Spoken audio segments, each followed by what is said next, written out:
Okay, so I'm just, hey peeps, Alexia. I haven't posted in a while, but I've just been allowing life to teach me and to mold me and to just create a beautiful human being. And I am back with some sauce, okay? Sauce, okay? A little bit of gossip, but a whole lot of sauce, okay? So, this topic right here is just about the virtues of listening. Like, these past couple of months, I have decided to not talk so much because I am an award winning talker, okay? Not talk so much and do a lot more listening. And what I have found from just doing that is profound, okay? I mean, mind blowing information, okay? I mean, a lot of things that we put ourselves into could have been avoided if we just listen. For instance, I've been dating, not necessarily sleeping with people. I feel like sleeping is something you do if you really want to be committed, and I haven't really wanted to be committed to anyone that I was dating. So I've been dating and meeting new people, guys, and I've just been listening to them whilst, listening to what they think, listening to how they process life and what they believe in and all of this and all of that. And I've been surprised by what I hear. I'm like, some of these people, I'm just thinking in my head, like, do you not realize you're sabotaging yourself? Do you not realize? I mean, I dated this one guy. Fine, brother. I mean, he was tall, dark, and handsome. He fit the mold, okay, physically. And we went out and he seemed down to earth and he seemed like a chill guy.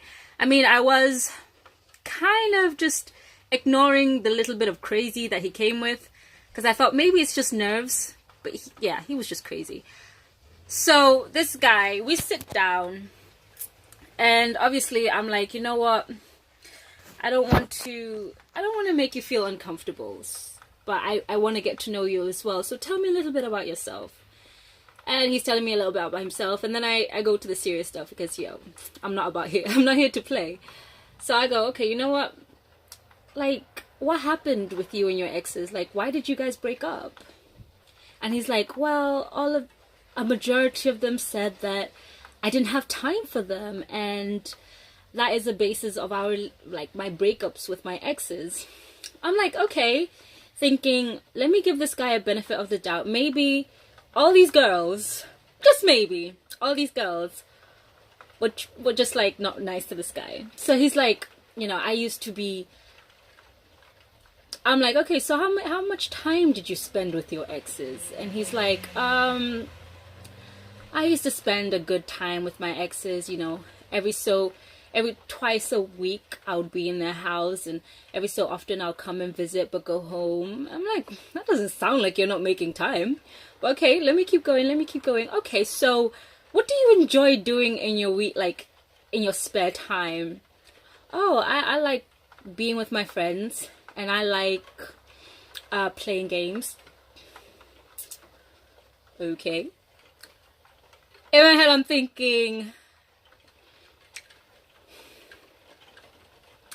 did you just say, grown as you are, that you like being with your friends, which is fine, but playing games? Like, games? So I'm like, okay, what do you mean by games? He's like, oh yeah, computer games, video games.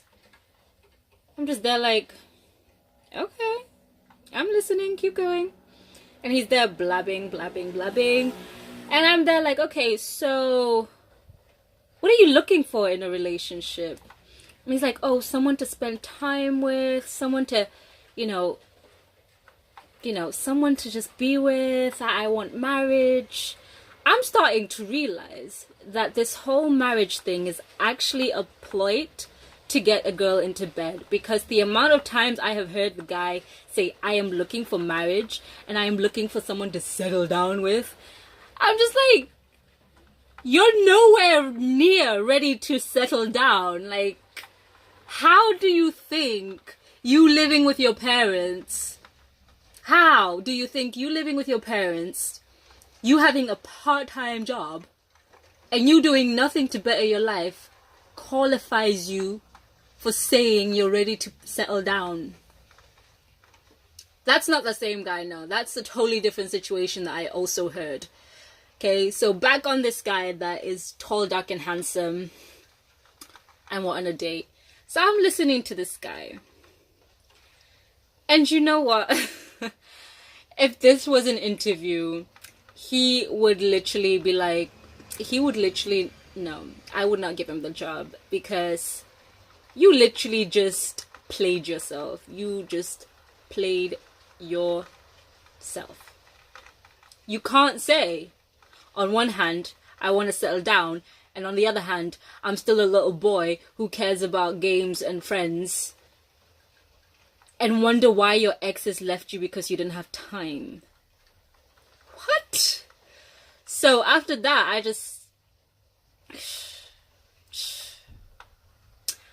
had it. I was like, yo, I'm done. I am so done. So unfortunately, here's the downside to allowing other people to talk, is that they think you're cool because you actually listened, and they think, oh, she's interested. So if you realize you're not interested in the person after what they said about themselves, I think it's also a very nice idea to just make them know that you're not interested. Because the mistake I did was I didn't let him know I wasn't interested. I just like pawed him. I just like distanced myself, and I kept getting calls from him to like one day I actually rudely, which is my fault, but I didn't make it clear at first.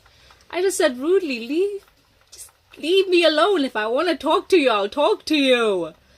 It's a terrible way to do anything, but it was getting a bit too much, and he was clingy, and that's where the crazy came, because I have never met a guy that clingy after like a week of knowing you. That to me is crazy. So guys, learn to listen, because you will learn a whole lot if you just shut this and open these. Okay, see ya. Alexia out.